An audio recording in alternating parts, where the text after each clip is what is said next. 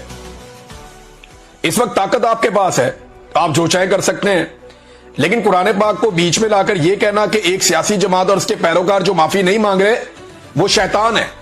اب میں اگر کچھ سوالات پوچھوں کہ ایک, چلیں یہ مان لیں تھوڑی دیر کے لیے کہ پاکستان تحریک انصاف کے لوگوں نے غصے میں آ کر جب عمران خان صاحب کو غیر قانونی طور پہ گرفتار کر کے گھسیٹا گیا اور مارا گیا, تو تحریک انصاف کے لوگوں نے غصے میں آ کر کچھ فوجی مقامات کے اوپر اٹیک کر دیا, کچھ پتلے توڑ دیے, کچھ جگہ پہ آگ لگا دی, کوئی توڑ پھوڑ کر دی, کچھ شیشے توڑ دیے, کوئی مور چوری کر کے لے گیا, کوئی اس طرح کی حرکتیں کی انہوں نے. تو اس پہ تو آپ کہہ رہے ہیں انہیں معافی مانگنی پڑے گی ورنہ وہ شیطان بن جائیں گے, کیونکہ خدا کے کہنے پہ شیطان نے معافی نہیں مانگی تھی. لیکن کیا کسی ڈکٹیٹر نے آج تک معافی مانگی ہے اس ملک میں مارشل لا لگانے پر؟ کیا وہ فرشتے ہیں ابھی بھی؟ سوال یہ ہے کہ منشیات سے لے کر کلاشن کوف تک اور کلاشن کوف سے لے کر خود کش بمبار تک ملک میں کون لے کر آیا؟ یہی ڈکٹیٹرز لے کر آئے. کیا کسی ایک ڈکٹیٹر نے, جو ملٹری ڈکٹیٹر ہے, اس نے معافی مانگی آج تک؟ آدھا ملک توڑ دیا, اس کی معافی مانگی آج تک؟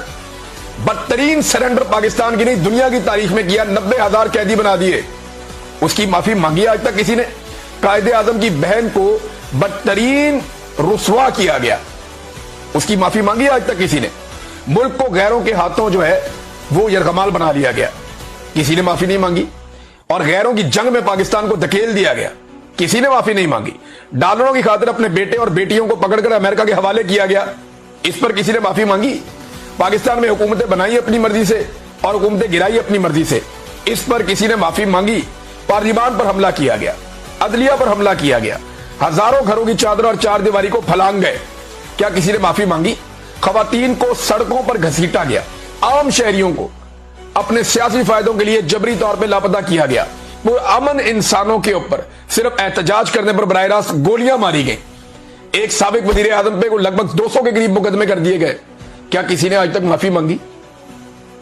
یہ معافی صرف عمران خان نے مانگنی ہے اور جرائم صرف عمران خان نے کیے ہیں.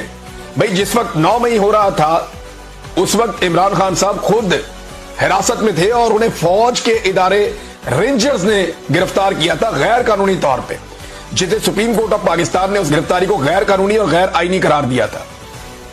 اس کے اوپر لوگوں نے احتجاج کیا, پھر جو ہوا وہ آپ کے سامنے. اب پی ٹی آئی یہ کہتی ہے کہ جناب وہ فالس فلیگ آپریشن تھا, جبکہ آپ یہ کہتے ہیں وہ پاکستان تحریک انصاف نے کیا تھا, معافی مانگے. بھئی اگر عمران خان نے سچے دل سے معافی مانگنی ہے, ایک بات تو کلیئر ہو گئی, سارے پاکستانی یہ بات جان لیں, ایک بات تو کلیئر ہو گئی کہ عاصم منیر صاحب نے یہ بتا دیا کہ عمران خان صاحب پہ جو کیسز ہیں وہ قانونی نہیں ہیں, ان کا قانون سے کوئی لینا دینا نہیں ہے, وہ معاملہ صرف اور صرف معافی پہ اٹکا ہوا ہے. کہ یہاں ضد یہ ہے کہ عمران خان کی ہم نے ناک رگڑوانی ہے, عمران خان سے ہم نے معافی منگوانی ہے, معاملہ صرف یہاں پہ اٹکا ہوا ہے. اور وہ شیر کا بچہ جیل میں معافی نہیں مانگ رہا, اس کو روزانہ تنگ کرتے ہیں, تنگ و تاریخ جگہ کے اوپر رکھا ہوا ہے, اس کو باہر نکلنے کو نہیں دیتے, اس کو سہولیات اس سے چھین لیتے ہیں, کبھی بجلی بند کر دیتے ہیں, کبھی انفارمیشن بند کر دیتے ہیں, کبھی ملاقاتیں بند کر دیتے ہیں, اس کے بیٹوں سے بھی اس کی بات نہیں کرواتے. تو یہ جو ساری صورتحال پیدا کی جا رہی ہے صرف اس لیے ہے کہ اس میں کوئی آئین اور کوئی قانون نہیں ہے. قید تنہائی میں اس آدمی کو رکھا ہوا ہے, اس میں کوئی آئین اور کوئی قانون نہیں ہے.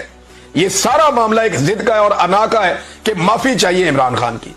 تو اب اپنا مائنڈ ڈسکلوز کیا آرمی چیف نے کہ سچے دل سے عمران خان صاحب معافی مانگے تو تب جا کے معاملہ آگے بڑھے گا. یعنی لبے لباب اس کا یہی ہے کہ سیاسی مصالحت کا ایک ہی طریقہ ہے, ورنہ ملک میں, اور یہ سیاست میں مداخلت کی بدترین اگزامپل ہے. آج کے بعد اگر D G I S P R کہے یا کوئی اور کہے کہ فوج کا سیاست میں کوئی تعلق نہیں ہے, تو کم سے کم army chief field marshal Asim Munir Sahab کا تو بدترین تعلق سیاست کے ساتھ ہے. یہ ثابت کیا کس نے؟ سہیل وڑائچ صاحب نے, اور آرمی چیف سے ملاقات کے بعد ثابت کیا کہ سیاسی مصالحت میں بھی ان کی ڈیمانڈ ہے کہ ایک سچے دل سے معافی مانگے ایک بندہ. تو یہ تو سیاست کے اندر بدترین کردار ہے, اس کو کوئی کچھ کیا نام دے. اچھا ایک اور انہوں نے کہا جی کہ تبدیلی کے بارے میں جو افواہیں پھیلائی جا رہی ہیں, یہ تبدیلی کیا ہے اس بارے میں کچھ لوگ کہتے ہیں کہ آرمی چیف کو جناب کوئی بنا دیا جائے گا صدر پاکستان, کوئی کہتے ہیں جی شاید آرمی چیف ریٹائر ہو جائیں گے تو نیا آرمی چیف آ جائے گا, تو الگ الگ چیزیں. لیکن انہوں نے کہا تبدیلی کے بارے میں جو افواہیں آ رہی ہیں, حکومت اور مقتدرہ کا مطلب ہے اسٹیبلشمنٹ, حکومت اور اسٹیبلشمنٹ دونوں کے مخالفین پھیلا رہے ہیں کہ جناب تبدیلی کی کوئی افواہیں ہیں. دیکھیں یہ تو کلیئر ہے کہ آرمی چیف نے ایکسٹینشن لینی ہے.